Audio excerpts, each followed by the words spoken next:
John Rhys Davis here, Salah in Indiana Jones, and Gimli in Lord of the Rings. Give 'em hell, 3 guys and a flick. Ladies and gentlemen, please take your seats. The show is about to begin. Certainty of death? Small chance of success? What are we waiting for?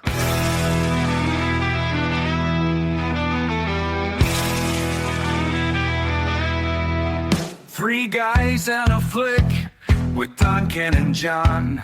Dive into the movies well after the dawn. From the good to the bad to the wildly absurd. They give a fuck about films.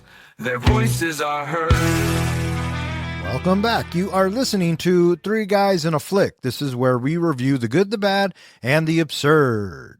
Tonight's episode, The Lord of the Rings, The Return of the King. Beware spoilers.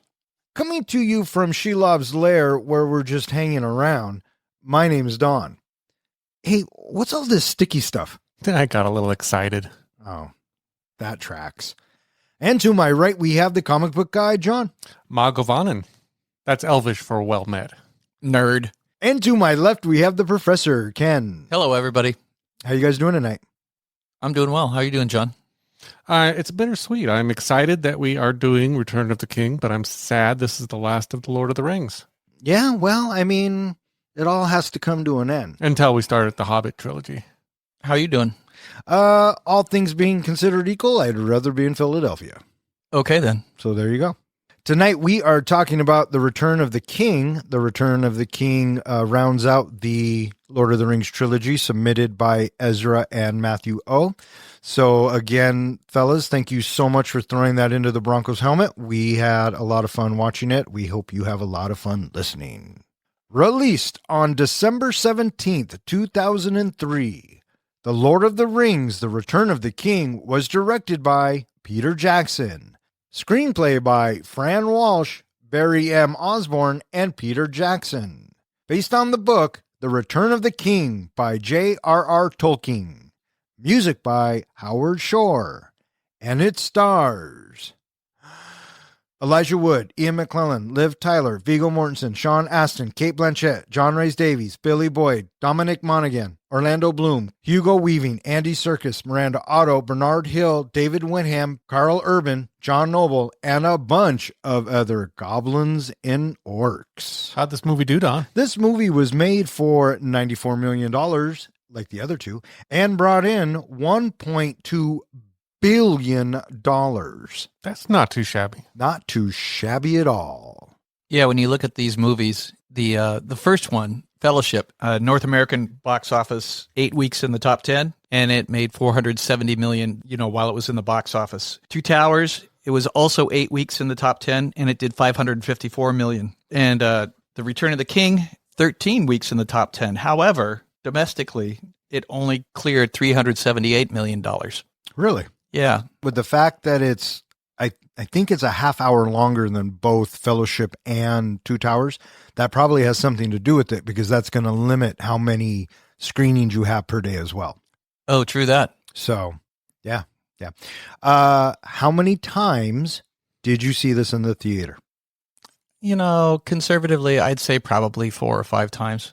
That's conservatively? Probably, yeah, because in my younger days, when I really loved movies, I would drag anybody to the theater that I could, just for the sake of seeing it again. On the big screen. Could you imagine if we knew each other in 2003? Crazy. What about you? I'd say at least 3 times, maybe 4 times. I'm a huge fan. This is one of my go-to movies. In fact, I was just commenting earlier that on Wednesday night, I watched the full extended version, and then on Thursday, I went back and watched the regular version and enjoyed it both as much the same time, or both times. Yeah, right on. I saw this 4 times. I distinctly remember all 4 times seeing it because this movie was the end of the trilogy. It's what we've all been waiting for, and it didn't fucking disappoint. One thing I found I thought was kind of humorous is Peter Jackson gave Elijah Wood and Andy Serkis both prop rings of the actual One Ring, but didn't tell each of them that they had given it to the other person. So they had to find that out years later during an interview. Yeah. Peter Jackson, for the trilogy, he was paid $30 million plus 10% of the box office receipts. And so with that, he's got to be clearing $160 million easy for this work. Yeah. It's just like, holy shit, man, that's bank. Yeah. I mean, we've said it ever since Fellowship. This trilogy was a fucking game changer. And the fact that it still holds up and it's still equally as powerful now. It's going to be timeless. Yeah, it absolutely is. I mean, I cried just as much the other night watching it as I did in the fucking theater. And I know the beats are coming. So come on, right? Did you know how Tolkien's family felt about this movie and about the trilogy? No, I did not. They thought that Peter Jackson did a good job of respecting Tolkien's work. But the one thing that they had requested that they preferred is there would be no merchandising. They didn't want this to appear on everything from cups to little statues to figures to everything. And they kind of lost that battle. You think?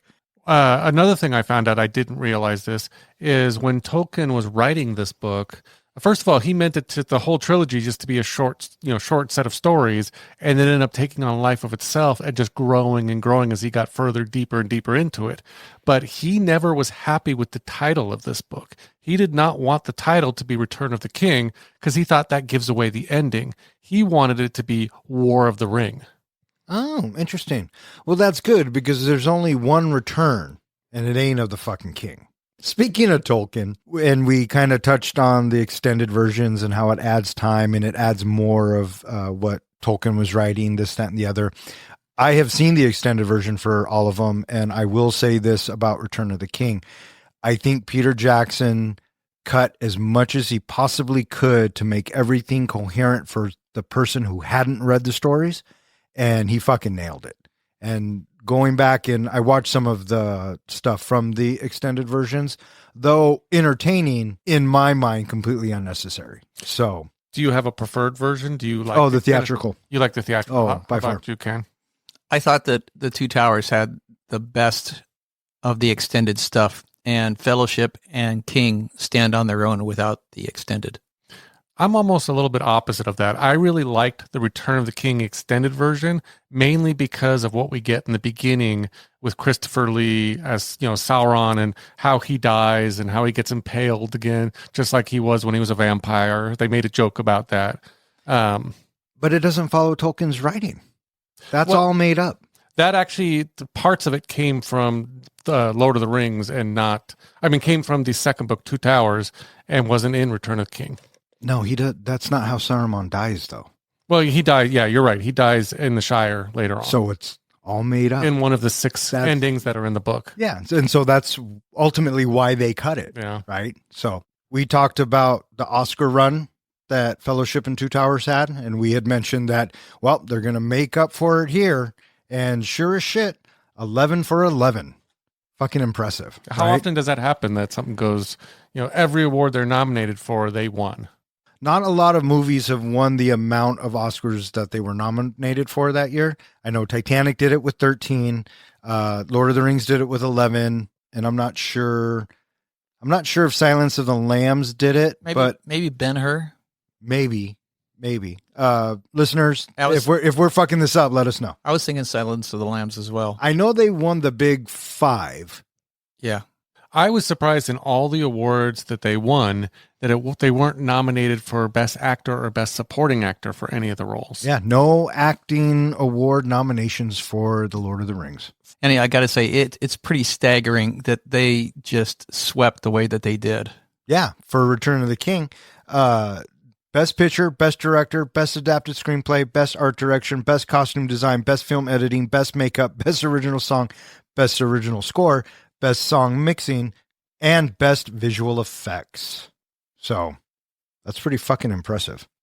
I completely forgot that Annie Lennox did the Into the West song at the very end. Yeah. I fucking love that song. It's very peaceful. Mm-hmm. You know what I mean? I think it's like a good bookend to what you just watched. So, yeah. All right, 3 movies in, and we've talked about the cast, but it all kind of culminates here. For Elijah Wood, is this his strongest performance out of the 3? I would say yes. In my opinion, To see him so exhausted, so beat down, and really straining, yeah, I would say this was probably the strongest of the three. Yeah. I think so too. What about you? No, absolutely, because he is, dragged across all of Middle Earth, and at the end of it, he looks like it. And Sean Astin, I would say the same thing about Sean Astin. absolutely. Yeah, both of them definitely increase in their intensity of their character portrayal. And I think that's the point where I was going with it. Everybody brought their A game for this final film. And what blew me away was how well Bernard Hill, Theoden, I loved him in this. Yes. He was great. And what I noticed about this movie, watching it again, is there are so many great little bits and moments and scenes that, it's just phenomenal. And come on, John Noble, who's the new addition as Denethor, he was so easy to hate in this movie. I mean, I thought he did a good job of playing that horrible character. And I'm going to say something here, and it's probably going to be really super controversial, but you know me. Did we really need that storyline? Yeah. What is the point of that story arc? Is it to drive the Boromir-Faramir story arc? Or is it to show that Gondor has no defenses? I mean, I as I'm watching it, and John Noble does a great job, and when Pippin gets to him, and we'll get there, but overall, in a streamlined story, I don't know what it did for me. Do you want to know the reasons why he was in it? Or why that character was in it? There's actually two reasons, and it's really given in the book more than it's given in the movie, is what he portrayed, which is he portrayed somebody. What they don't show in the movie is he had been using one of those plantiers to talk to Saruman, and that had slowly destroyed his faith in man and destroyed his confidence to the point where he had gone mad. Yeah, okay. I mean, like I said, you don't get that from the movie. You get that from the book. Yeah, well, either way, I'm just saying that, this movie is 3.5 hours. I thought we could have cut a lot of Denethor of it out, and it would have been just fine. The other reason I was going to give is why it had to be in the movie, even though, like you said, it felt like it was too much, is that Peter Jackson was trying so hard to be faithful to the book as much as he could. And because he was in the book, felt he had to put him in the movie. There were a lot of things in this movie that Peter Jackson either didn't like or particularly hated, but he still put it in to try to be faithful to the book. The example I would give is the whole ghost scene with the ghosts fighting and going towards Gondor, doing all that. He hated that whole ghost action. He didn't want that in the movie, but he said he had to put it in to be faithful to the book. Oh, sure. Kind of a big plot point in the book, right? So, anyone else in the cast that jump out at you? Billy Boyd. I thought Billy Boyd showing his singing chops. Pippin, right? Pippin, yes. Oh, I thought Pippin was fantastic and I in thought this movie. he shined a little bit. Both of them, actually, Mary and Pippin, both kind of shined this movie. But originally, Peter Jackson, when he cast him, didn't plan for him singing. But I guess when they went out one night, he did some karaoke and he heard his voice. And he's like, I've got to put him in it to sing the song. Yeah, that was great. I thought he did great. Billy Boyd took the lyrics from the book and added his own melody to it. So that's his own melody singing it. Yeah, that's great. Cool. So what do you think, Professor? Is it about that time? Yeah, I think it is about that time. It's going to be kind of interesting because this is going to be a bit of a drag race between you two. All right, here we go. Question number 1. What was the name of the giant spider that Gollum led Frodo to? Don. Shelob. Correct. Question number 2. In King Theoden's tent on the eve of the Battle of Minas Tirith, who tells Aragorn, put aside the ranger, become who you were born to be? John. Elrond. Question number 3. At the beginning of the film, we are told the history of Gollum and how he came to be.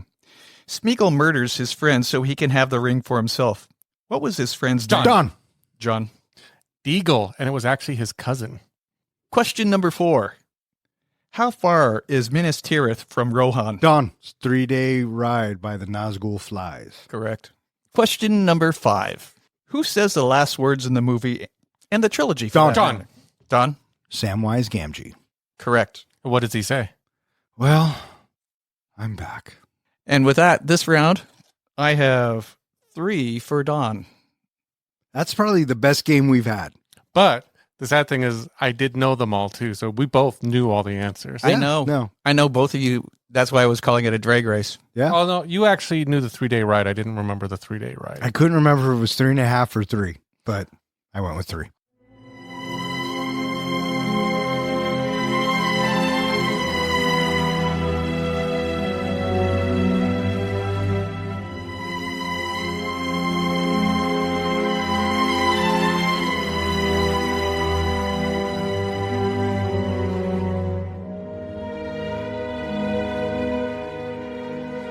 The film opens with the origin of Gollum, once a hobbit named Smeagol who murders his cousin Deagle for the One Ring and slowly transforms into a twisted creature.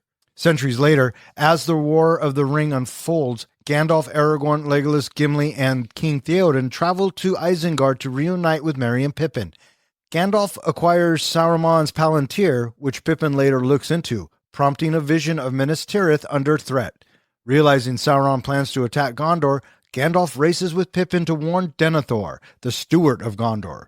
With encouragement, Pippin lights the beacons, calling Rohan for aid. Meanwhile, Frodo and Sam continue toward Mordor, guided by Gollum, who secretly plots betrayal. The group nears Minas Morgul and witnesses the Witch King's army march toward Gondor. Gollum manipulates Frodo into distrusting Sam, resulting in Frodo sending Sam away. So this movie opens up with the Lord of the Rings title, and we get a introduction again before the title card, but this time we get the origin of Gollum. What'd you guys think of this beginning? It was good to have. Yeah? Yeah, it was good to see. Oh, wow, look at that. He's a hobbit. Apparently, this whole scene was supposed to be in Two Towers, but they ran out of time, so they moved it over to Return of the King. Well, I mean, if we're talking technicality, Shelob should have been in the Two Towers as well. Mm-hmm. Naturally, you move this stuff to Return of the King, and I thought this opening was great. What I didn't know, because I never read the books, Smeagol doesn't find the ring. It's Deagle. Right. And the hand that we see in Fellowship when they're telling the backstory, I always thought was Smeagol's hand. Same. But no, it was fucking Deagle's. One of the things that I don't know if I ever noticed it before, but you guys have got me to kind of start looking at the filming techniques and the styles that they use in movies. When Deagle gets the ring and gets up on shore and he's looking at the ring, and then you see Smeagol looking over his shoulder at the ring. Did you notice they used a gold filter on their faces and that everything started to look gold? Yeah, just the reflection of the ring. Yeah, and I thought that was kind of a neat technique that they used. Yeah. And then what'd you think of the whole transformation? How he's telling the story, he's crying, and he's... The montage? Yeah. I liked it up until a certain point where he starts to look like Gollum, and I thought that... I didn't think they did a great job with that makeup look of him, because it didn't look like the final Gollum to me. Well, are you talking about that one shot when he comes up and he has those really sunken looking eyes? Yeah, and the hair's almost gone. Yeah. And then but what you get right there is you get those flat white ghosty eyes, but then, he gives a blink and bam, there's Smeagol's eyes. Mm-hmm. Yeah. Or there's Gollum's eyes. Yeah. I thought that was a fantastic shot. The way they melded it together for him to become Gollum. And do you notice when he's eating the fish, he's singing the song that he was singing in the river from Two Towers? Mm-hmm. I thought that was a nice little callback as well. And then we're with Sam, Frodo, and Gollum. We cut to Sam and he's sleeping, but Frodo is not. No. And then we see Gollum pop up, wakes everybody up. And I like the line where Sam looks at Frodo and says, "You haven't slept at all, have you?" And Frodo's like, "No." And Sam immediately is, "I've gone and had too much." And, he's blaming himself. And I'm just like, Sam, dude, come on. I also like, that he starts, bringing out more bread. More llamas bread. But what's really telling at this moment when he brings it out, and he does that bit, Sam's like, "I've got it all figured out."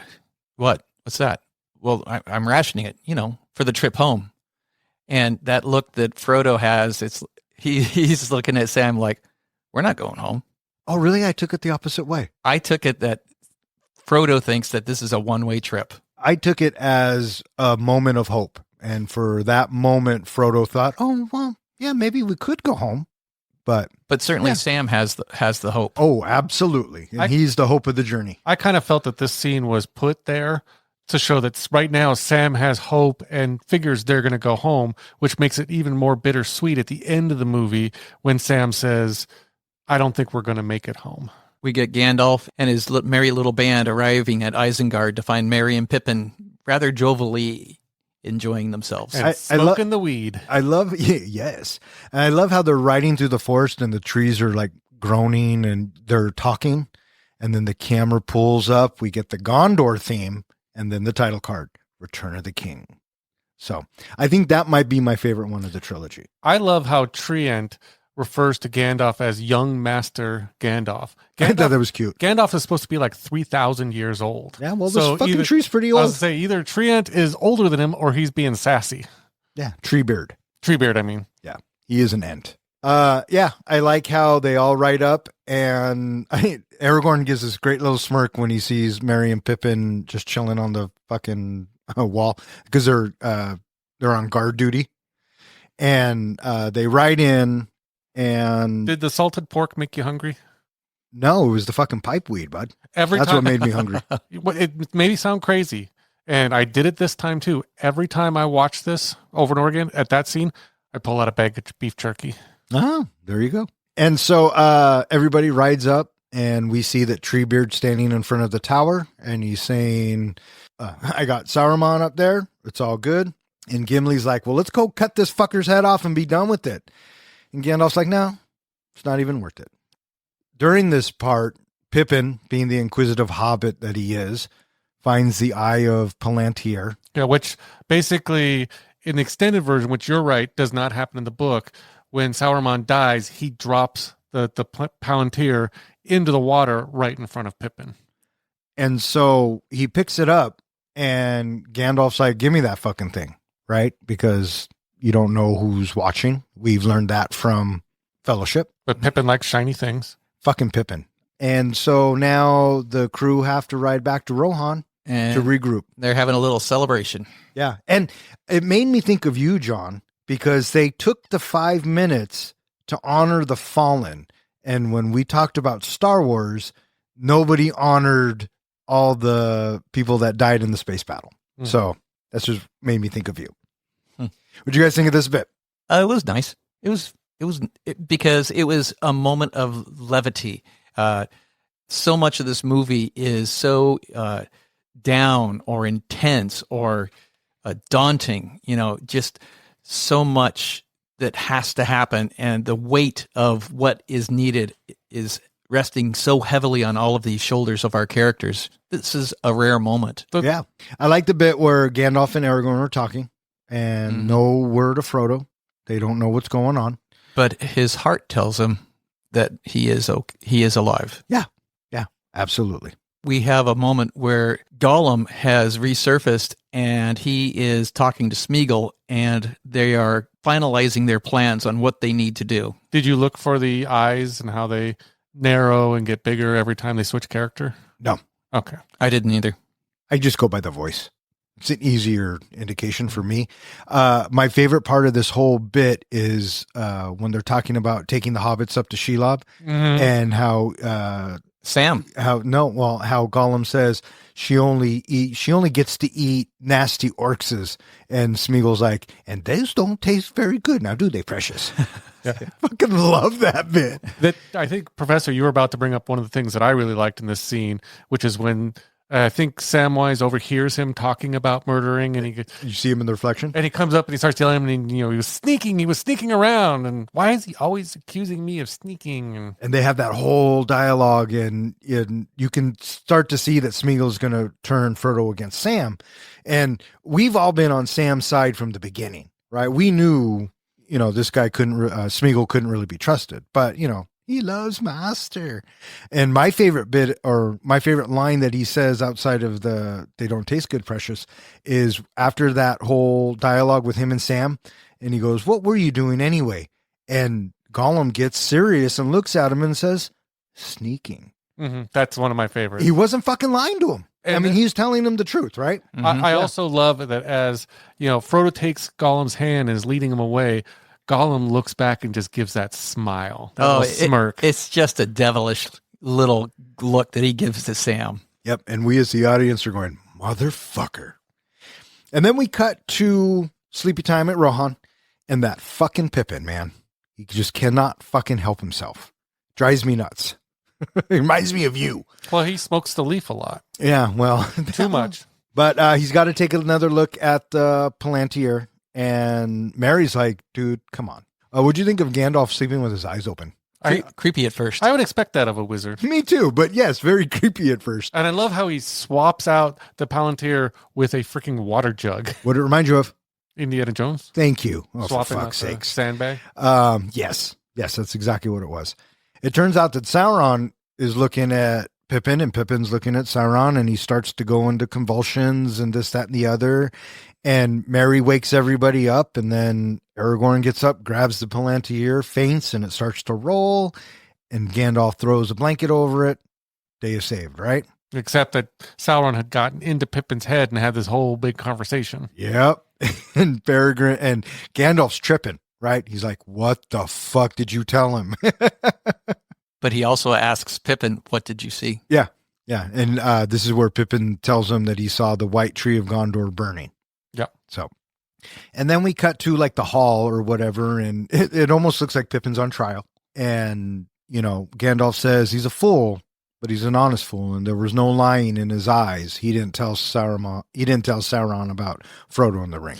But even though he made a mistake here, he actually did a good thing because it told them what Sauron's next move was, which was attacking Gondor.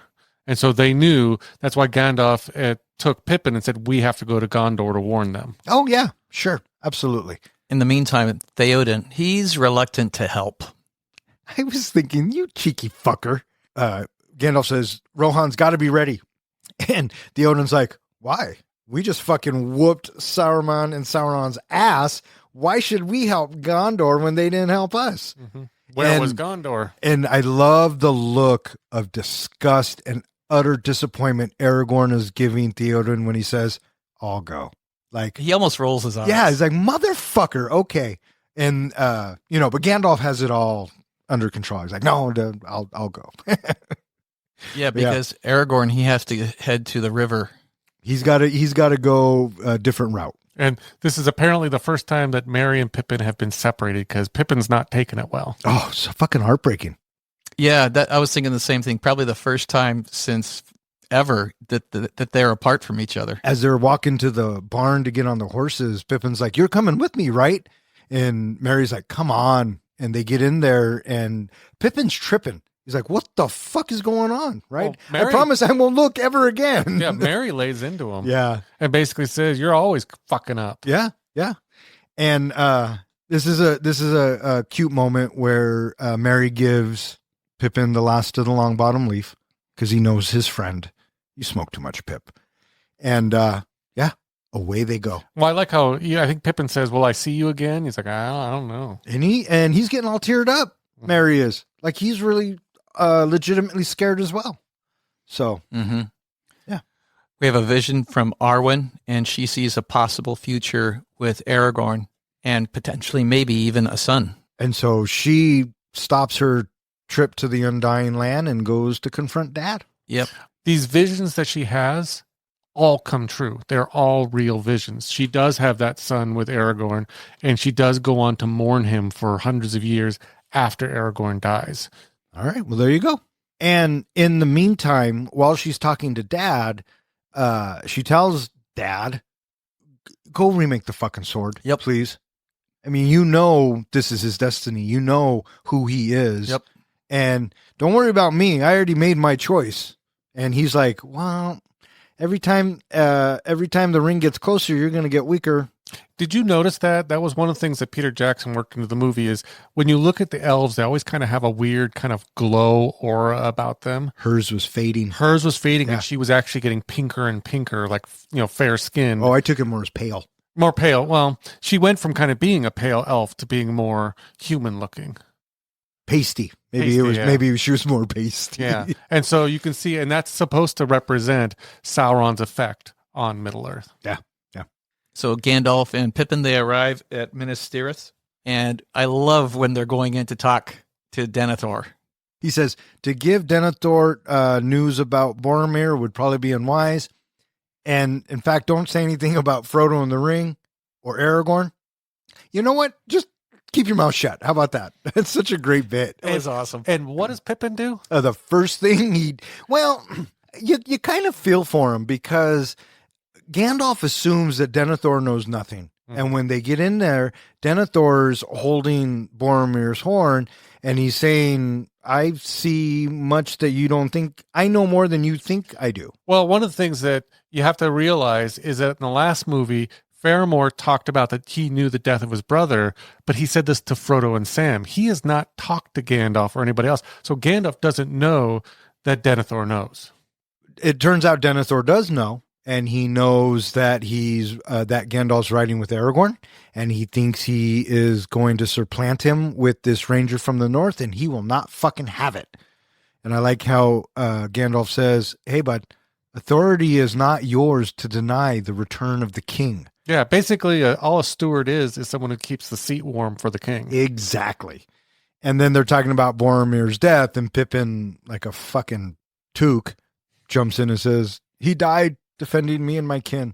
And then I like how he says, I will be in your service or I'll give you a I'll pledge debt. my service. And Gandalf's look. I love he rolls his eyes. Yes, it was so great. And he's like, get up. Yeah. And then he slaps him with the staff. He's like, God damn it, Pippin. I told you to shut the fuck up. And Gandalf's like, you got to light the beacons, dude. And Denethor's like, fuck off. I'm Stewart. Gondor is mine. And so Gandalf and Pippin leave. They cut to Gandalf and Pippin are talking. And they're looking out over and they can see Mount Doom. And then we cut to Sam, Gollum, and Frodo. They get to Minas Morgul and they're about to take the steps. Mm-hmm.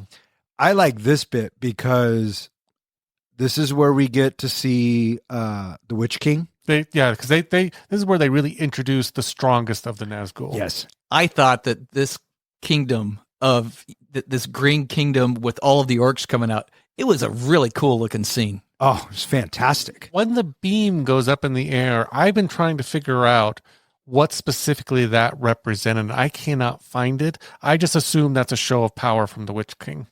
I just thought it was cool. Yeah. Maybe it was all the air getting released because the Witch King comes up and he's on his fucking flying thingamadoodle or something like that. And maybe it's to tell the other forces that are going to be fighting along with the orcs, the evil men.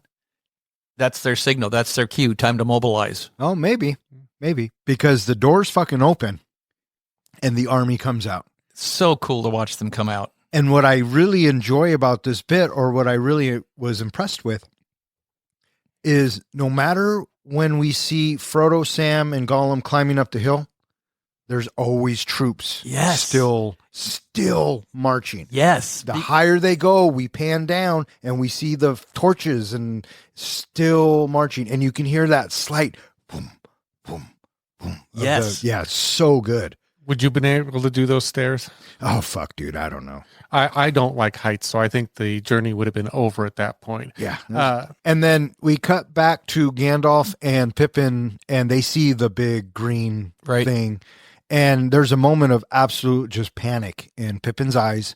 And Gandalf sees it, and he puts his arm around him, trying to console him. And they're talking about what to expect. Now that the green thing went off is like the calling card, if you will, for everybody to mobilize. And so now Gandalf has to take matters into his own fucking hands. Denethor's not going to like the fucking beacons, right? So let's have fucking Pippin do it. When Pippin climbs up that thing, and I always, forget this part, he spills a little bit of the oil. And I always thought, did he spill the oil on him? And is he going to light up like a freaking beacon himself? Oh, maybe. Maybe it might be a bit of foreshadowing for what he does later on, too. Mm-hmm. But I love that. They can climb a fucking mountain like nobody's business. I was glad, though, finally see Pippin do something right. It seems like throughout this whole movie, he just fucks up left and right. Well, yeah. And this is kind of the change of his character. Now we see orcs that are approaching by boat. And Faramir and his men, they are readying themselves to give them a nice little greeting. Down in Osgiliath. Yeah. And then this is also where we get to meet the albino orc.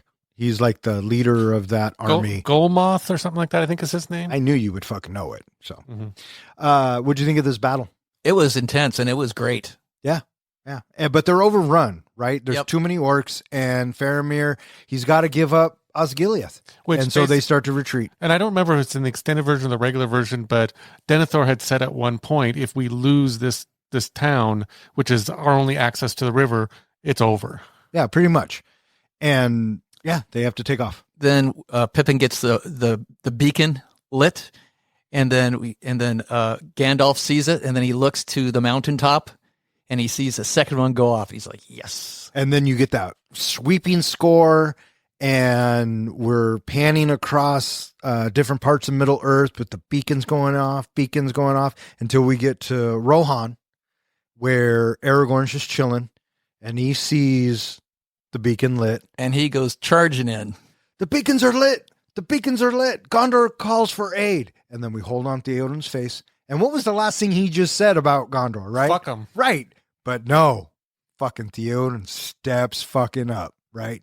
And Rohan will answer. And then you get that score, cuts to Carl Urban, who's like, yep, let's fucking do it. Muster the Rohirrim. Here we go. And the Rohirrim, that's a lot of fucking horses leaving. It is. And he's telling Aramay, Carl Urban, go here and get these people. He's telling his other dude, go here, pick up these dudes, and we're going to meet at the camp before we ride for war. So then it's back to the battle, and it is going poorly, and there is a retreat. They got to get the fuck out.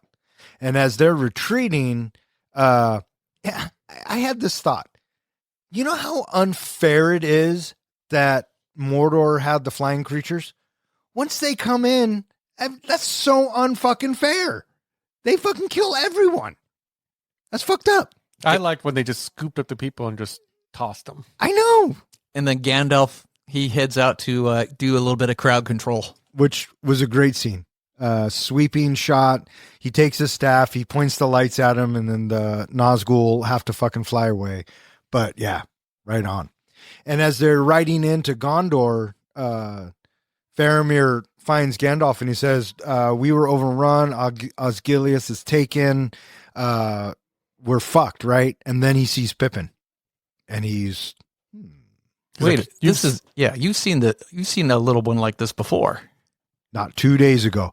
And the hope that is on Pippin's face. You've seen Frodo and Sam? Oh, so good. Mm-hmm. Until Faramir tells Gandalf how they were getting to Mordor. Because they know where they're going. And then, so from here, I believe we cut back to Sam and Frodo and Gollum. And Sam's trying not to fall asleep. Because he's keeping an eye on Gollum. This poor guy. Smeagol, he's seriously tempted by the ring. And, Sam, he intervenes. But, when he cuts in, Smeagol, he plays all innocent. I wasn't doing anything. Yeah, because Frodo can't make it up the fucking hill, right? And Smeagol reaches for it. But, So Sam leaves, and then Smeagol plants some seeds of doubt in Frodo's mind about how Sam is going to ask for that ring. Just you watch. And then they're sleeping, and Sam's trying not to fall asleep. And we see that Gollum's asleep. We see that Frodo's asleep. And then Sam lets his guard down, and he falls asleep. And instantly, Gollum opens his eyes. So, he's up to no good. And he sneaks around. Yes. And he finds all the llama spread. And he's a smart motherfucker, right? Because he puts the crumbs on Sam. That's pretty crafty. This is another thing that I always wonder about is he puts the crumbs on and then he throws the rest over the side. And if you watch it fall, they spread out as they fall. They get farther and farther away. But then when Sam finds them, they're all back together again. Yeah. And my question was, when he found them, why didn't he fucking eat them? But anyways, we moved too fast. And so this is where Sam and Gollum have their sneaking. Well, they get into a little fight here. Oh, that's right. And Sam basically tries to kill Gollum because he's getting pissed off about trying to frame him. He's a liar. He lies. Yeah, because Sam notices that all the bread's gone. Mm-hmm. And Gollum claims it was the fat one that ate it. And instantly, Frodo's like, Gollum couldn't have eaten it because he doesn't eat the shit. And that's when Sam says to Frodo, it's the ring. It's so heavy on you. I could carry it for you. Yeah. And then the crumbs are spotted on his cloak. And then Frodo turns on him and pretty much says, you can't help me anymore. Go home. That was like, for me, that was kicking a puppy. The way that Sam looked back at him. Just crushed. Fucking breaking. Absolutely heartbreaking. In the meantime, back in Gondor, we have Pippin giving his pledge of allegiance, if you will, to him. And then Faramir comes in and Denethor sends his son back out. Come on, we need to retake the city. This was another crushing scene in the wherein Faramir basically knows, Dad, you're sending me to my death. And he goes, well, I just hope that, if I can return, you can at least look at me like you would look at Boromir. And he's like, that depends on how you return. Oh, yeah. He fucking kicks Faramir in the balls left and right here. And he even says right before that, you wish it was me that died, not Boromir. And he's like, yes, I do. Yeah.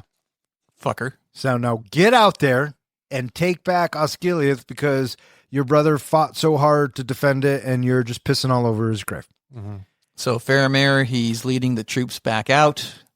And I did read one time the daisies that they are handed is sort of a tradition that you do that to soldiers that are not coming back. So when they're being handed these flowers, it's basically the people saying, we know you're marching to your death. And as they are marching to their death, Gandalf comes out and he tells Faramir, your father loves you and he will remember it before the end. And off they go. Mm-hmm. And then you get Pippin back upstairs singing his little song. And then we watch Denethor devour. Close up. It's almost like it's not a parable, but it's almost like symbolism of what's about ready to happen to the soldiers. Oh yeah, and mixed with Pippin's song, cut in with the attack and Denethor eating, it just works. Well, right as I think Faramir's troops either hit those arrows or they go right into the battle is when Denethor bites into that grape and like the blood-looking juices comes out of his mouth. Yeah. Yeah.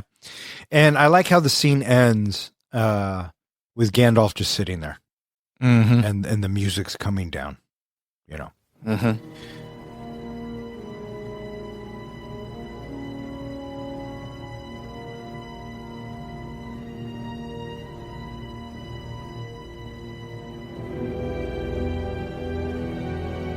Gollum leads Frodo to Shelob's lair, where he's ambushed by the giant spider. Frodo was paralyzed, and Gollum seemingly falls to his death. Sam returns just in time to drive Shelob away, rescues Frodo from the orcs, and the two press on through Mordor. At Rohan's camp, Elrond tells Aragorn that Arwen is dying after choosing mortality. He gives Aragorn the reforged sword Andúril, who urges him to claim his rightful throne. Aragorn ventures into the paths of the dead, where he earns the allegiance of a cursed ghost army by vowing to release them if they aid Gondor. Back in Gondor, Denethor loses his mind and sends Faramir on a suicidal charge. Faramir is badly wounded. Denethor attempts to burn himself and his son, but Gandalf and Pippin save Faramir. Denethor perishes in flames. Theoden's forces arrive and clash with Sauron's army. Though they fight valiantly, they suffer heavy losses until Aragorn, Legolas, Gimli, and the Ghost Army turn the tide. Theoden is killed by the Witch King, but Eowyn and Merry destroy the Nazgul Lord. Aragorn releases the Ghost Army from their oath. Regarding Shelob, the big spider, did you read on the how that spider was designed? No. Peter Jackson is apparently scared of spiders. He does not like spiders at all. So he said when he was designing it, he tried to make it as scary as possible for himself. Yeah. I mean, just the sheer size of Shelob is scary. Yeah. So Theoden's armies, they rendezvous at their gathering point, and then that's where we have Elrond show up, and he talks to Aragorn, and he puts into Aragorn's mind the possibility of finding reinforcements from a most unlikely source. Yeah. Take the path to the Dimholt Road and get the allegiance of the army of the dead. Yeah, and he's like, I can't do that. He goes, you can with this. And the moment he shows the sword, oh, so good. We have one brief little moment where Eowyn, she is more or less rebuffed permanently by Aragorn. You know, yeah, don't you know? You're in love with a shadow. It is but a shadow and a thought that you love. I cannot give you what you seek. And Aragorn's made up his mind. He's going to go through the Dimholt Road, and he sees Gimli. I love this moment. Not this time, Gimli. And then Legolas walks up. Have you learned nothing of the stubbornness of dwarves? And Gimli's like, face it, dude, we're coming with you. And Aragorn looks relieved. He didn't want to put it on him. He wasn't going to ask him to go. But, I mean, that's fellowship. So the next thing we have Aragorn, Legolas, and Gimli going to the Men of the Mountain. I do not fear death. And he walks in. Legolas walks in. And Gimli's all chicken. Who would have ever seen the day where a dwarf would be afraid to go underground, but an elf wouldn't? Yeah. Oh, fuck. I love that moment. I'd never hear the end of it. And he runs in. In the meantime, Theoden, they pull out, heading off to Gondor. And to war. I like this because Merry had got suited up, got a sword. He wants to fight. And Theoden sees him. And he's like, no, dude, no, absolutely fucking not. And takes off. And, you know, Merry's kind of dejected and he's fucking sad. And then this rider comes up and lifts him up and puts him on the horse. And it's fucking Arwen. I thought that was brilliant. She said, you can ride with me. And fuck yeah. In the book, apparently, we don't know that is Eowyn. We just think it's just some guy who is riding that direction. It's not revealed until the fight with the Witch Queen that it is Eowyn. But Peter Jackson said it would just been too obvious in the movie. You couldn't hide that in the movie. So Aragorn, he is there he's there inside the mountain, and the King of the Dead shows up. And I gotta say, and this is nothing against the movie because they're taking it from the source material, but hey, Tolkien, an army of the dead, little convenient. Also, you know, how do they kill? Because, you know, we watched an arrow go right through them, right? Right. So how did they kill? I figured it's a little bit like Vision in the MCU.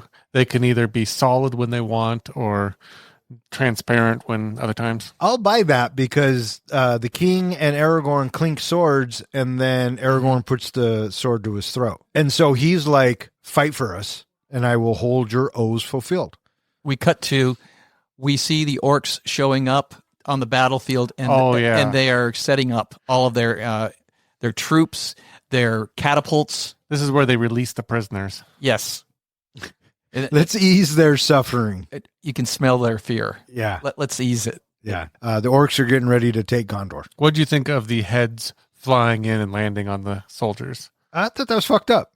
It's totally fucked up. And then we see funny, but fucked up. Faramir shows up being drugged by his horse. And we are told that he is alive and he is taken up to Dantor. Well, first, what Denethor says that Theoden has betrayed us. And that he's lost both of his sons. His line has ended. Flee for your lives. And then he looks over and sees all the orcs out there. And I love how Gandalf reacts to it. I do too. And I love that shot. That when Denethor notices the armies, we as the audience notice the army. And we thought Helm's Deep was bad. Mm-hmm. Yeah. Right? Yeah. You know what I mean? And you're right. He's like, flee, run for your lives. And he turns and then Gandalf just knocks the shit out of him. He does what everybody in the audience wants to do. Yeah. But Gandalf's like, no, get back to your post, stand and fight. Here we go. And so we have a little bit of back and forth with catapults. That was really fucking cool to watch, the catapults on both sides. I thought it was brilliant that when Gondor decides to answer with their own catapults, they use the rubble of the buildings that just collapsed. Yeah. So I like how that one guy, I think his name is Golmoth or something like that, that you see the big piece of rubble coming at him and he just takes a step to the side. And then he spits on it. Yeah, that was good. I got to say that, this is where the battle scenes, it really starts to take off, and it's really impressive to watch. This is done so majestically. It is. And Peter Jackson gives us just enough before he cuts to another segment. And then, just enough of that. And then we cut to another segment. For as long as this movie is, I think that this movie is absolutely brilliantly paced till the last half hour. Mm-hmm. But yeah, we'll get there. Yeah. Are we back at the cave yet? Yep.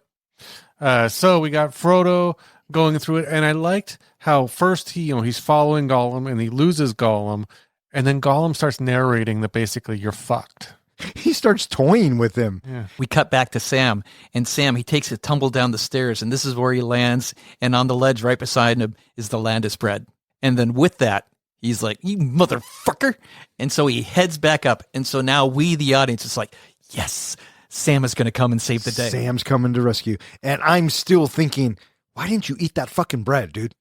Well, I Maybe figured he he'd just put it in his pack for later. Well, no, but he needs the energy to get back up and whoop Gollum's ass. Oh, he's got the fuel of being pissed off. Fair enough. And so, we cut back to Frodo, and he's tripping, but he remembers he's got the light of Elendil. And so Frodo whips it out. And we have the reveal of Shelob. And fucking gross. Fucking right? A, man. Designed to look like a funnel spider. Yeah, don't know what that is. Fucking terrifying. And so I gotta say, watching it in the theater and it was coming the next time around, you still wince when you're looking. Ugh. Yeah. And the bit where she fucking dabs him, still to this day. Yeah. Well, the crazy thing, and I was noticing a lot this time too, is as he's trying to get away from it, and as he's going through each of the things, he eventually gets strung up where he's all caught up in the webs and everything, and you're thinking, okay, now he's fucked. Yeah, but he does have Sting with him. I like how Gollum that is teasing him. Well, he starts cutting his way out with Sting. And Gollum's like, oh, shit. And then he takes off.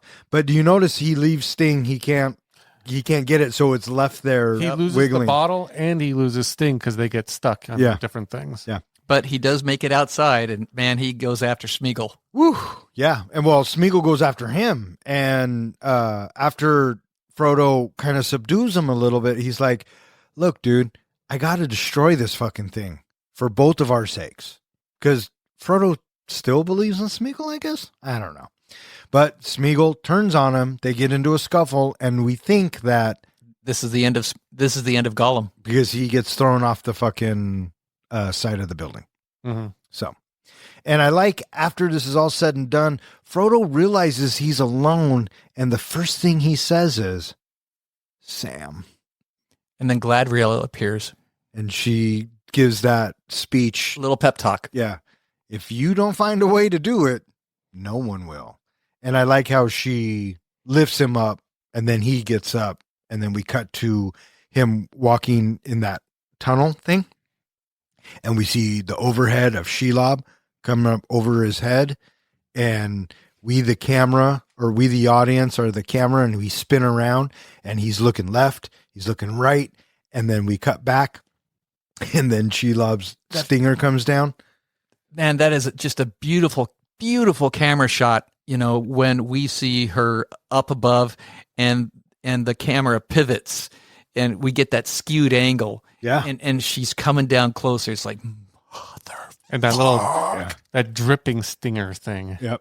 And she gets him. Now, where do you think she stuck him? Right in the chest. I thought it always thought that she stuck him in the stomach or something. It looked like it hit him in the stomach. But when he is upstairs and he's got his shirt off and everything, on one side of him, you could see where he was stabbed with the Morgul blade or whatever it is. Uh-huh. On the other side, you can see a circle wound. And I'm thinking, did he just get stabbed in the shoulder? I think that might have been where he got stabbed. But either way, Elijah put an Alka-Seltzer under his tongue to cause that foaming effect. And one of the things that Peter Jackson loved about Elijah was that he had this ability just to stare off into space and just keep his eyes completely motionless. And so that's what he got to do in this scene. Yeah. And I always kind of chalk it up to Elijah taking a shit. Because it looks like he's taking a shit. Yeah. Well, hang on. I want to talk a little bit about Shelob. I think that this spider has got to be a couple of 100 pounds at least. Wouldn't you say? Oh, at least. Why is she so fucking silent when she walks? because she walks on her tippy claws. But come on, man. That should be making noise walking across those rocks. Hey, man, I don't know what to tell you. She fucking snuck up on him. Yeah, whatever. We cut back to the battle, and then this is where we get that big, huge battering ram showing up at the gate. And during this time, we have Denethor. He is all set to burn his son alive. Because he thinks he's failed, and his line is broken, and he's going fucking cuckoo. And Pippin's like, what the fuck, right? And the gate is breached, and boy, the savagery really takes off now. This is some intense fighting. I like how Pippin tries to stop Denethor, and Denethor just throws him out and says, you know what? You're done with my service. I let you go. I like what he says to him. Go and die however you see fit. And so Pippin has to go find Gandalf because, well, again, Denethor has gone cuckoo. So when Frodo is taken down, it is so triumphant. Here comes Sam. So he has the Light of Arendelle and he has Sting. And boy, oh boy, what kind of balls does this guy have facing that big, huge spider like that? Well, your best friend's sitting there and you're trying to protect him and save him. And, you fight the fucking spider and it works because Shelob retreats and Sam's trying to wake Frodo up. And Sam thinks he's dead. And then the Sting glows blue. Yeah. If matters couldn't get any worse. No shit. Sting is glowing blue. So orcs are around. And then we cut to, Peter Jackson does a really good job with this transition because the timing of it. Sam's tripping and the camera moves and then we see the orcs coming down. Mm-hmm. And then we cut to Samwise hiding and we find out that Frodo's not dead. He's just paralyzed because the spider likes to stick you, bleed you, and have her fun with you. Yeah, eat you while you're alive. Which is fucking terrifying. So, yeah. And then, Sam's like, oh, Samwise, you fool. Why didn't you check? Right. So. Back to the battle. Gandalf says, it's time to retreat to the second level. Pippin, he runs down and he tells Gandalf that he's going to burn him alive. And so Gandalf runs upstairs and they stop Denethor from burning Faramir alive. And Denethor sees Faramir's eyes open and he's like, oh shit, he's really fucking alive. But it's too late. I'm already on fire. And this is where Gandalf's little prophecy comes true because he sees Faramir and he goes, my son. And he realizes he loves his son, but he's also fucking on fire. And so what does he do? He runs and jumps off the fucking cliff. Up to the point where he jumps, that was not CGI. That was actually a stuntman on fire. No. I like how when he jumps, you can slowly see the fire go out. Mm-hmm. Yeah. So it was satisfying. Yeah. I just like how Gandalf says, and there passes Denethor, son of whatever. Right. And then the orcs break through. They go up to the second level, and Pippin and Gandalf are talking about death. And then we hear the horn. Mm-hmm. Here comes fucking Theoden. I like this bit. I like how they just fucking... Theoden knows that they're overmatched. They're outnumbered, but he's going to show up anyway. And he fucking rides right into it. And he fucking takes them on. They're doing pretty well, too, by the way. Mm-hmm. Until the fucking cheaters again with their fucking flying dragons. And the elephants. Well, here's the thing with the elephants, right? Elephants. Either or. Both of them. If I'm Theoden, these elephants can't turn, or it takes them 2 weeks to turn. Why are you riding right at them? Why don't you flank them and come from the sides and then come right up the butt?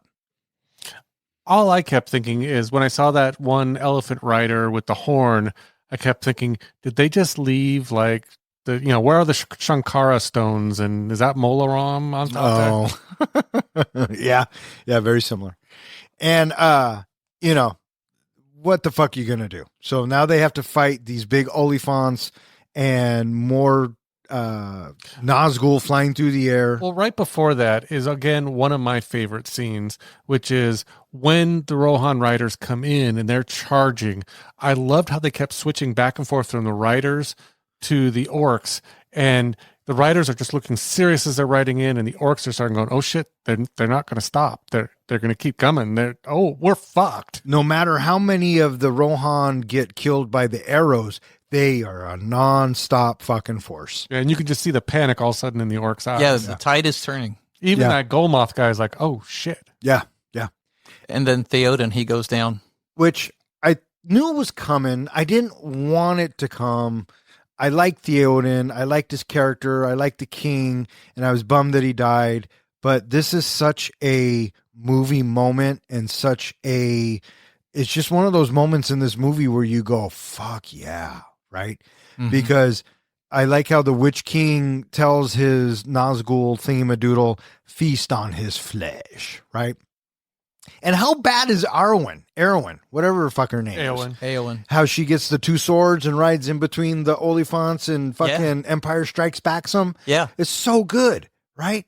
And so she jumps in front of the Nazgul thing and says, if you touch him, I'll fucking kill you. And She takes the thing's head off. she takes the fucking thing's head off. She's such a badass. Yes. In 2 swipes. I like how she takes a chunk out the first time. Oh, so good. And then I love how it just kept flopping around. Yeah. And so the Witch King gets up and she's like, all right, fucker, let's fight. And that big mace that the Witch King has, yeah, that was pretty intense. Yeah, about the size of a small Volkswagen. Yeah, something like that. And they fight and he swings the thing, knocks her down, and he's gonna... He busted her arm right then and there when it hit that shield. Oh, absolutely. And so he picks her up by the throat and he's like, you fucking idiot, no man can kill me. Now go ahead and die. But who comes to the rescue? Mary. With a fucking dagger to the shin. I do not doubt his heart, only the reach of his arm. And the Witch King drops her, and this is such a perfect line. It's such a perfect moment, right? She rips off her helmet, and she says, I am no man. And she sticks the fucker in the face. And then he implodes. So good. So just because she's a woman, she is able to kill him. If it was a man, then the sword to the face would not have killed him. As I understand it, yes. And this is a heartbreaking scene, although a noble scene, if you will. I love how Theoden delivers it. Yeah. I mean, he knows he's done for.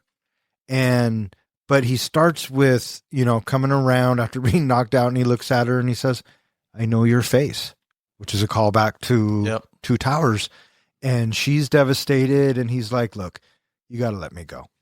I already named you king, so you do what you got to do. I also like how he kind of reveals a little peek inside his head where he says, I go to my forefathers without shame, which means he felt some shame for what had happened earlier on, probably while he was possessed or whatever, and some of the other things he had done. He admits, I don't know if it's in the extended version or this version, he admits that it was Aragorn that won the war at Helm's Deep. It wasn't him. And so he felt some shame over that too.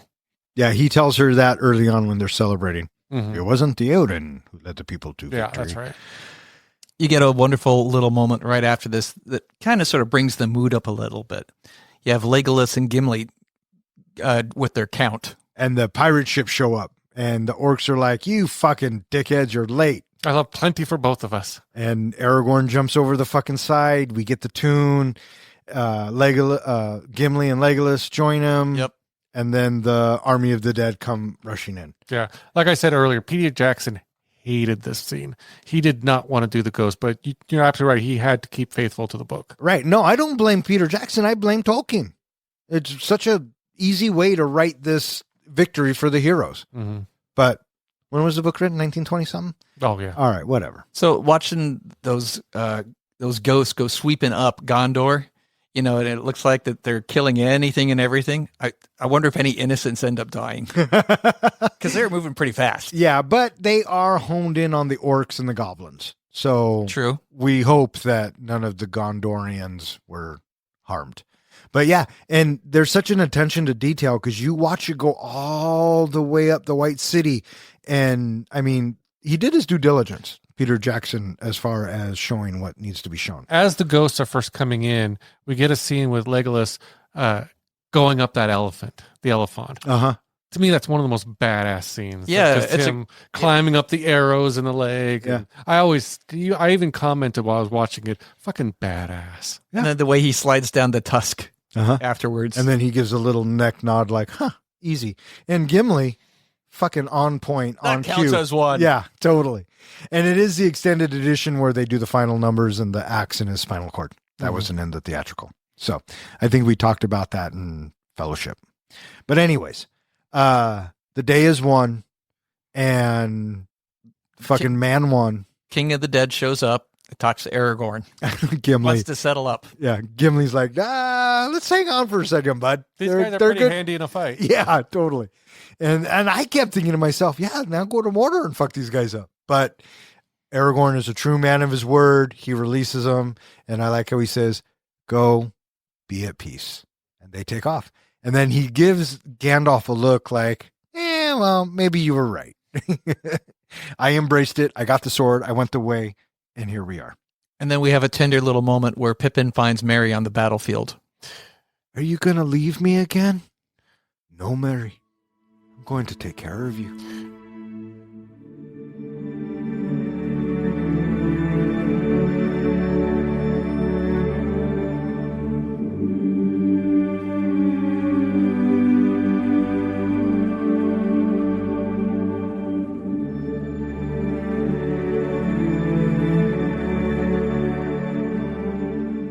To give Frodo and Sam a chance to destroy the ring, Aragorn leads an assault on the Black Gate of Mordor.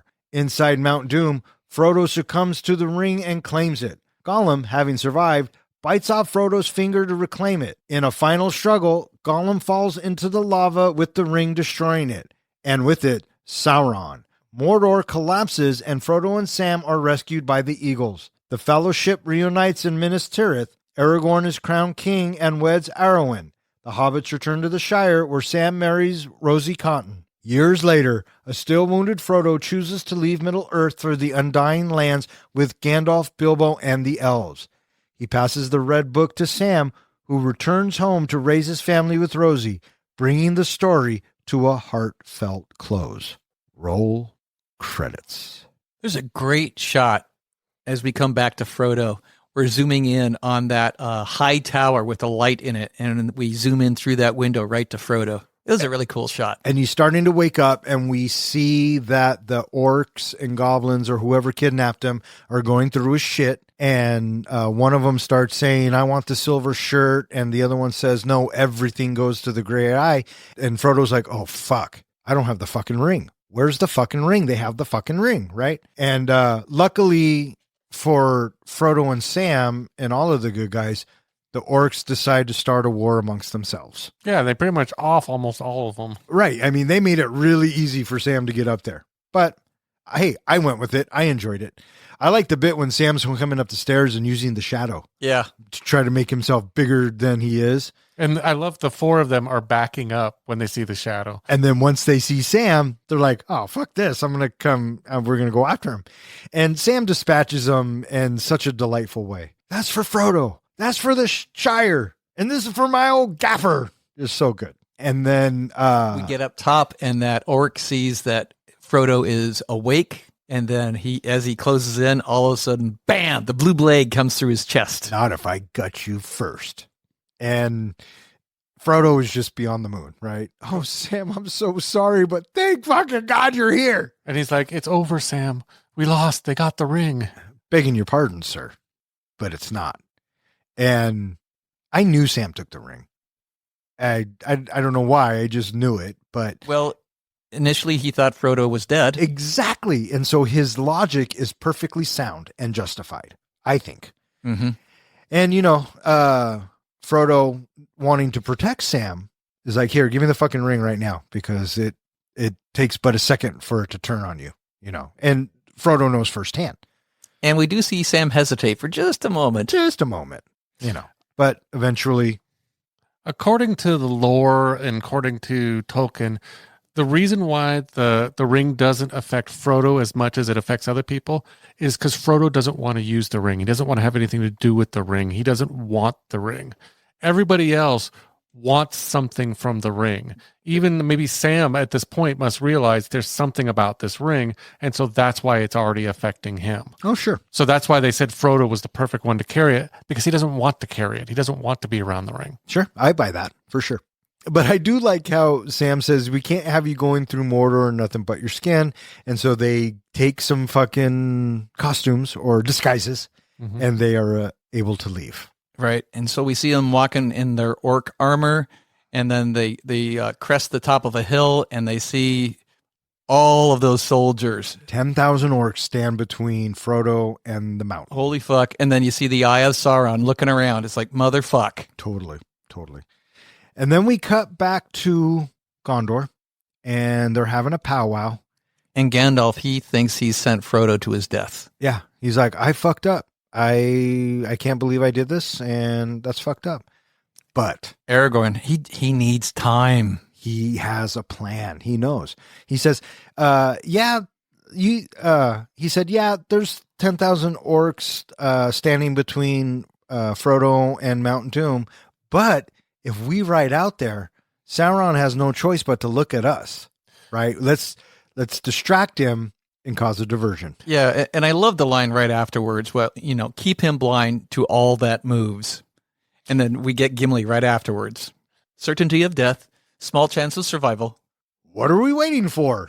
Cut to Aragorn on the horse, wearing his kingly outfit, riding toward Mount Doom. I like this bit because they all show up and Aragorn's like, let the Lord of the Black Lands come out and be judged. And then when the doors open, they just see how fucked they really are. Because when Mordor unleashes, they surround them. I mean, it's a no-win situation. In the meantime, we see Frodo and Sam, and they're out of water, and now they are feeling, yes, they do have a break, but they think that they're not going to make it back. Sam says it for the first time. I don't think we're making it back home. Right. And because when Sauron shifts his eyes and they see all the orcs leave, Sam actually says, well, finally a fucking bit of luck. But then they're out of water. And the eye almost spots Frodo. Frodo, he's rummy on his feet. And Sam yells at him, get down. And then he just flops over. Yeah. Right? Yep. Almost sees him.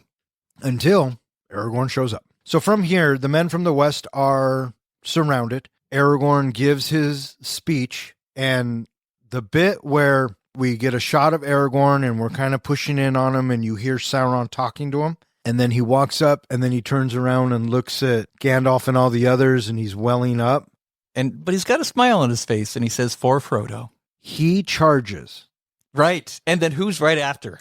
The fucking hobbits. Yes. That's so good. I love how the hobbits are running, but then when all the horses and the men start going, yeah, they're they faster, just fall dude. way back. Yeah. But the point is, the hobbits were right fucking there, and I fucking dug that. I noticed that the first time I ever watched this movie. Yeah.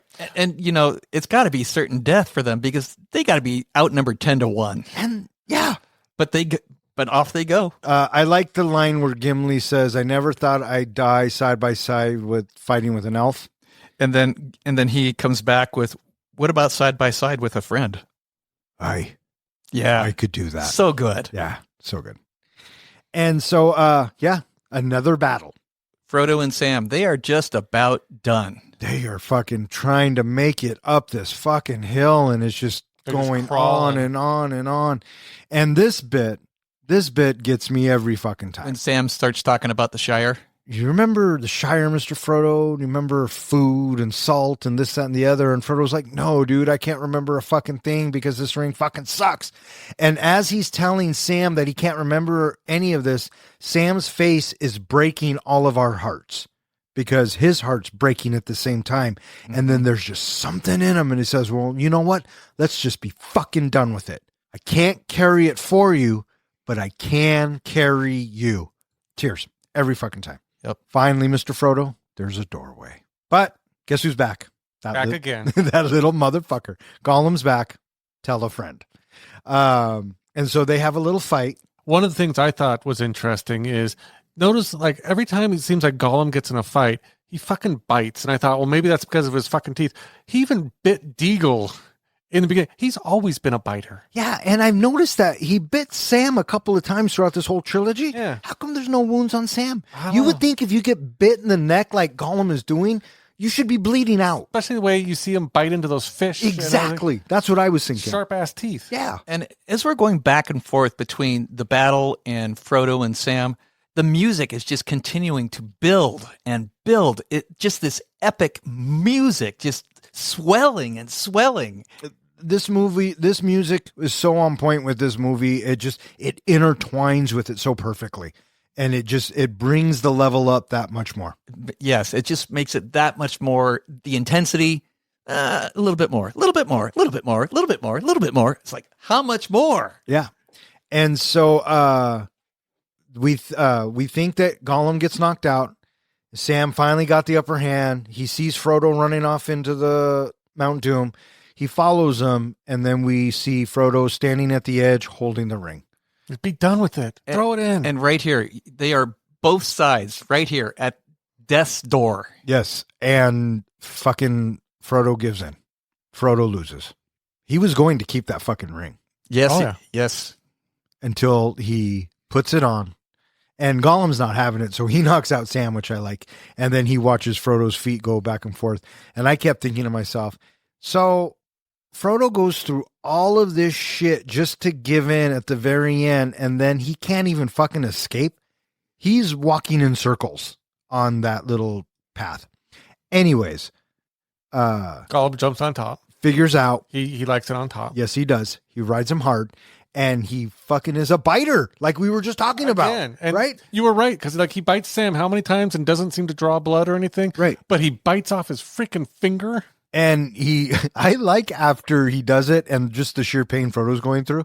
But he has Frodo's finger. He takes the ring off, and if you notice, he just throws the finger. I think he throws it over the Did you fucking ever watch side. the animated versions that came out in like the 70s or Oh, whatever? yeah. I loved how they had a song that came out like after this. It was all about Frodo and the 5 fingers or the 4 fingers. 9. 9 fingers? Yeah. Okay, Frodo and the 9 fingers. Yeah, I remember And that. I remember that song. It kept popping in my head every time during this scene. Yeah. And, you know, I also wanted to comment that moment, right when he has the ring and he's about ready to drop it in, we're looking up, right? And just the intensity of the fire from down below, you know, I just felt like that, you know, in a way, this is like a PG-13 version of cinematic porn. It is so beautifully shot. Oh, yeah. Yeah, I mean, this whole sequence is fantastic because we're also cutting back to the battle, and it looks like, oh, fuck, here come the Nazgul, and they're Right. fucking cheaters. And they are super outnumbered now. Well, that big ass orc thing or whatever it is that steps onto Aragorn as well. Yeah, but the flying creatures, we're thinking, oh, fuck, but the eagles show up. And then I'm thinking to myself, well, where the fuck have you been, Switzerland? But that's neither here nor there. So we cut back to inside the doohickey, Gollum's having a joygasm. and he's fucking loving it. He's got his precious back, and Frodo's like, nope, not having it. I need that fucking ring back. And so they get into a little skirmish, and they do a little bit of this, a little bit of that, and then they fall over. And I love how we fall with Gollum. Yes. And he's holding the ring like, yay. And then he hits the fucking lava, and he looks surprised, like, uh-oh. And we see the ring, it like forms on this crust or something, and it kind of just, you know, keeps floating down. And the camera looks over because Sam's rushing over there, and we see Frodo hanging there. And Sam has so many fucking great lines in the last 30 minutes of this movie, last hour and a half of this movie. Don't you let go. Don't you let go. So good. And so Gollum falls in the lava. The ring gets destroyed. Sam and Frodo were hurrying to get out. They can now run. They got a little bit of energy back. Well, their fucking feet are on fire, probably. Well, that and the ring is no longer torture for Frodo. Right. And we see the others as this is going on, and they're fucking stoked, right? Well, he fucking did it. When that tower comes down and the eye goes out, they're all cheering and laughing, and Is it Pippin that's yelling Frodo? Yeah. Or Mary or one of them? Yeah. And then the fucking volcano erupts and it kind of jolts everybody. And now 'Cause they're they- like, They know that's where Frodo is. yeah. And they're like, oh shit. Right. Pippin's bawling. They don't know if Frodo's going to be alive. And then we cut back to the mountain and Frodo and Sam jump and barely make it onto this fucking rock. And I love how Elijah Wood plays this. He kind of looks around and he says, it's over. It's gone, because he could physically feel it. And like you said, the torture was over. And now they're just going to have to wait to die. Yeah. They basically, at this point, believe they're going to die. Yeah. And they start talking about the Shire again. Rosie Cotton and her pigtails. I would have married her. It would have been her. But here come the Eagles. And Gandalf. Because, convenient timing. Well, the Eagles like to show up Thank- so they can be praised at the end. Thanks, for winning the Tolkien. day. Thanks, Tolkien. They do that throughout the series. Yeah, whatever. And then Frodo wakes up. And he's at Rivendell. No, they're in Gondor. Frodo wakes up. They're at Gondor. And he sees Gandalf for the first time. And this is the first time he's seen him since he saw him fall in Fellowship. It took me a few times to realize that. That's why when you first wake up after going through all this and to have a guy sitting in front of you who you thought was dead, I would immediately think, okay, I'm fucking dead. Maybe. I must be in heaven seeing him because isn't he fucking dead? Maybe. And then Merry and Pippin show up. Rude prank. And then Gimli, Legolas, and Aragorn. And throughout this whole bit, Sam kind of peeks his head in, and him and Frodo kind of give each other that, look. And I think for me, I always thought that look that Frodo gives Sam is, don't fucking tell him I failed. Don't tell him I gave in at the end. Let's get our story straight. Yeah, no, I didn't think about that. Because, you're right. They all think that Frodo destroyed the ring. Yeah. They don't know that he decided to put the ring on and leave. Yeah, I never put that together. That's interesting that you say that. In the books, they talk about that's one of the things that plagued Frodo afterwards is that he felt like a failure. Yeah, well, I'm never going to read the book, so it doesn't fucking matter. And this begins our 6-hour ending. Drove me fucking nuts. Yeah, you're lucky there was only, 3 endings? Because in the book, there's 6 endings. Yeah, whoop-de-doo. Cinematically, I don't think the movie could have ended how the book ends, but that's just me. Well, I certainly remember several times in the theater thinking, oh, thank God, the movie's over with. What? Oh, my God, another ending. Well, I really got to go now. Okay, so this is the end of the movie. Okay, now I really got to pee. Apparently, Damn it! Another ending. I got to go pee so bad. Yeah. Tolkien had a big thing that he felt the need to tell you what happened to each of the characters in the end and how their lives progressed and ended. That's why we got all of these endings. And so we are at Gondor, and now we are crowning Aragorn king. Yep. And I love this bit. I've been waiting for this bit for 3 movies. And, he gets crowned. He sings his elvish song. He walks down. We see Carl Urban's character. We see Faramir is alive and with Arwen. Yeah, Eowyn. One of the things that they cut out was they get together at the healing of the big, tent. Right? yeah, big romance between them. And he sees Legolas, and Legolas kind of gives him a sly eye, and he gets to see Arwen for the first time. And I like how, what's his name? Elrod's like, go to him. And she walks up to him, and she kind of looks down and kind of looks sad, but he lifts her head up, and the first thing that he can think of to do is to kiss her. I kept thinking the way that he is putting his mouth on her, her dad's right behind her. Yeah, well, you're the fucking king, so you can do whatever the fuck you want. And so, they're happy, and they're walking through the crowd, and this moment is probably one of my favorite moments in the entire trilogy. I would agree. Me too. The hobbits are standing there, and Aragorn, and they bow their head and, start to kneel or whatever. And Aragorn's like, hold on, guys. You guys bow to no one. And then he bows to them, kneels to them, and the entire kingdom does to them. And I love Sam's expression. He has no idea what's going on. He can't comprehend what's happening. Well, it's the first time they are taller than everyone else. Well, yeah, They are everyone above else on their everyone knees. else, yeah. Yeah. And then Brings tears to my eyes right now. it is so good. Well, I also Because you felt, get that score and just the whole bit. I also felt like Frodo, the way that Frodo's looking at them, again, in Frodo's heart, he's feeling like a little bit of failure, and he's probably thinking, if only they knew I gave in at the end. So he looks like kind of like he's a little apprehensive about them bowing to him. Well, I guess. I don't know. I never took it that way. Hmm. So, and then, you get Frodo's narration, and he says, 13 months to the day, we found ourselves in a familiar spot. Back in the Shire. We were home. We cut to them at the bar. It shows Sam going to talk to Rosie. Next thing you know, They're married.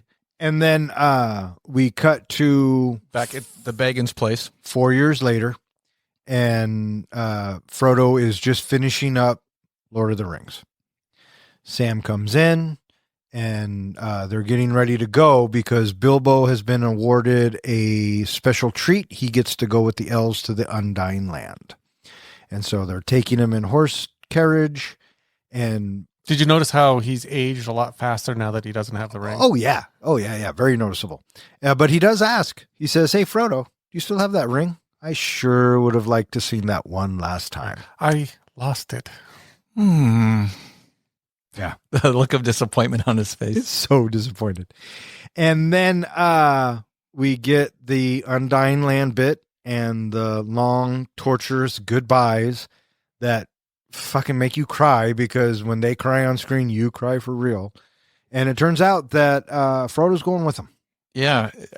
And the first time I saw it, I wasn't expecting that, but I appreciate it because, Frodo, he is suffering inside still. Yeah, and the Valinor, the Undying Lands where he's going to, they are able to heal him. There's no evil whatsoever in this land. It's a place of beauty and peace. And so he is able to find peace in this land when he goes off. That's what I kind of figured too. So time for hugs. They hug each other. And, when we get to Sam and then Frodo kisses his head and then they back up for just a moment, didn't it look like, are they going to kiss? Yeah, totally. They totally like they were going to go in full-fledged lips and all. I don't think they did on that journey. It gets lonely on a long journey. Well, maybe. I don't know. They also had Gollum. A and little those tug. long fingers. A little tug, a little snug. But, I wouldn't use Gollum's mouth, though. And that was Return of the King. All right. What do you guys think? You guys ready to rate this flick? I'm ready to rate this flick. What about you, John? You ready to rate this flick? Don't go pushing me into Mount Doom. I'll give you my precious review. All right. Hey, Professor, how do we do our ratings? We do our ratings on a scale of 1 to 5 fucks. 5 fucks is a movie that we think is cinematic gold. A 1 fuck movie is where you get done watching it and you're thinking, I'm never watching that again. And what's a 0? A 0 fuck movie is where you get done watching it, you turn to your buddy and you're like, oh, for shit's sake, what the hell? Why would you make me? I want 3 hours and 21 minutes of my life back. Or in other words, we just don't give a fuck. All right. Who wants to go first? I'll go first. All right, go ahead. But before I do, Don, 4.75 folks. is that your final answer? Yep. The Return of the King is everything you'd hope for in a final chapter of this legendary trilogy. Peter Jackson absolutely crushed it. His direction ties everything together with an epic scale and real emotional weight. Howard Shore's score, once again, he delivers. The music in this one is soaring, emotional, and unforgettable. What really blows me away is how consistently excellent all 3 films are. Each one building on the last, in line like Star Wars or The Dark Knight, where every entry just delivers. It also does serious justice to Tolkien's books, especially the ending, which actually feels like an ending. The whole trilogy is so rewatchable, it's always on my list of go-to movies. I'll admit, I was actually sad when it was over, at least until the Hobbit movies gave us a little more Middle-earth to hold on to. Return of the King isn't just a great movie, it's a solid gold send-off to an unforgettable journey. And it's for those reasons I'm giving Return of the King 5 out of 5 fucks. Bam, nailed it. No, you didn't. When it's all cut together, I will. All right, you or me there, guy? I'll go. Okay, fire away. The Lord of the Rings, The Return of the King, is a fantastic movie. The cinematic score just drives this movie right over the top. And the storytelling is so epic. I cannot think of a trilogy that is comparable other than the Star Wars trilogy when it comes to a fantastic movie experience. The daunting undertaking that this movie must have had, oh my gosh, I can't begin to fathom it. And how this has been created for a timeless experience that I think is going to be something that is going to be a rich watch for me every time I choose to watch it is, it can't be stated enough. It's a fantastic movie. It's easy, a 5-fuck movie. The end of the movie having multiple endings was a little trying, but it's okay. I can live with it. So I am eager to offer this movie up to anybody for a good watch. And I think that I don't know how soon I'll watch it again because it's a really long movie. But regardless of that, I still can't state it enough that this trilogy is just so damn good. 5 fucks from the professor. You go next. Hey, I'll go next. I mean, what can I say that we haven't already said? Return of the King, for me, would have been my favorite, except for I just think it's too long. I think after the first ending at Gondor, I mean, I could do without Frodo going to the Undying Lands. I could do without Sam getting married, this, that, and the other. And it just kind of goes on and on and on. Other than that, I mean, it's hard to find anything wrong with this film. It's paced beautifully. It's scored beautifully. It was cast perfect, as were the other two. So this one, for me, is getting 4.75 fucks. With 4.75 fucks for me, 5 fucks from the comic book guy and the professor, that gives the Lord of the Rings, The Return of the King, an average of 4.9 fucks, which now ties it in the second spot with Star Wars, Jaws, The Dark Knight, and The Raiders of the Lost Ark. It is slightly better than The Exorcist, Fellowship of the Ring, Into the Spider-Verse, and Kill Bill Volume 1. And it is slightly worse than Back to the Future and The Two Towers. So there you go, boys. There it is. It is done. That's it. Oh, wait. We can say goodbye to Middle Earth. Until we do the Hobbit trilogy. So now that we've watched all 3 movies, is there a particular character that you identify with and why? What about you? For me? Yeah. Oh, that's easy. Wormtongue. No, I identify with Frodo. You give me a task, I may take a long time to get it done, and I will bitch and complain and say fuck it the whole way through, but eventually I get shit done. There you go. What about you? I don't know. Somewhere between Merry and Pippin. Wormtongue? No, that's you. Oh, thanks, bud. No. Yeah. No, he's Sauron. Yeah, because I'm a dick. So there you go. All right, that is going to wrap it up for this episode of 3 Guys in a Flick. If you would like to know which movie we're going to be reviewing next, please check out the website. Speaking of which, hey, John, where can they find us? They can find us at www.3guysinaflick.com, where we go ahead and post our show notes. You can find all of our podcasts, and there's a web form on there that you could submit a movie you would like to go in the helmet. You can also find us at all of social media, where I've actually on Tuesdays started posting a little preview of what movie we will be releasing later that week on Thursday. And you can find us at any place that hosts podcasts. In fact, while you're listening to us, give us a like, subscribe, and in the comments, if you want, leave us a movie you would like to go in the helmet. All right. I just want to thank Ezra S. and Matthew O. for throwing this trilogy into the Broncos helmet. We had a lot of fun reviewing all 3. We hope that you had fun listening to all 3. I also want to thank anyone else who listens and who has suggested a movie. If you keep listening, we'll keep recording. For 3 Guys in a Flick, I'm Don. I'm John. And I'm Ken. Thanks for listening. Free guy with some likes, yeah, dive into the flicks. We're here for the real talk, no time for the tricks. Dawn as the captain, steering us right. Kid drops now is shedding light. John with the comics, bringing the hype. From the good, the bad, to the absurd, we break it down, make sure you heard. Passion for the screen, we ride or die about movies. You know we always give a fuck, no lie.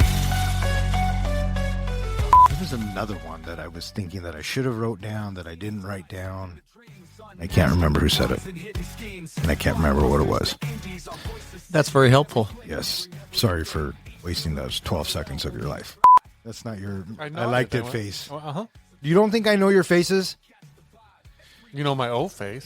Coming to you from inside Mount Doom, my name is Don.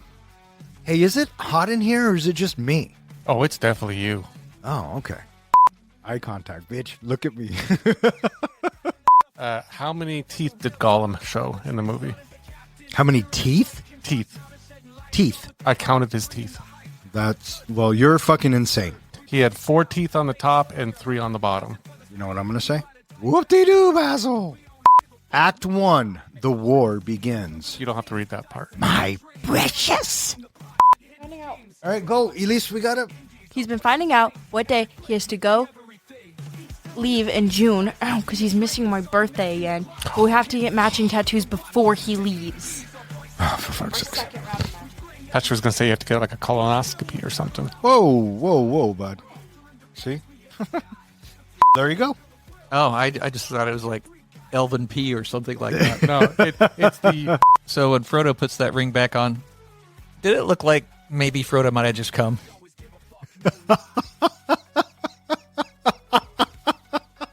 That is quite possible. And I did not see that coming from you, bud. So, you know what? I'm going to go back and watch it just for that scene. Did he have like an O face? He must have, because the professor thought he did. You're giving it $5. Is that your final answer? Yep. Are you sure? Yep. Okay. No, 4.75. Is that your final answer? Yes, 4.75. Okay. I got 3. But since, I got 3 too. I'll go first. I have Return of the Kink. That's one I had. I had Return of the Stink. Ooh. I have The Return of the King sized. Oh, that's not bad. And I had Return of the Cock. I have Return of the Schwing. Professor, what do you got? Nothing. There you go.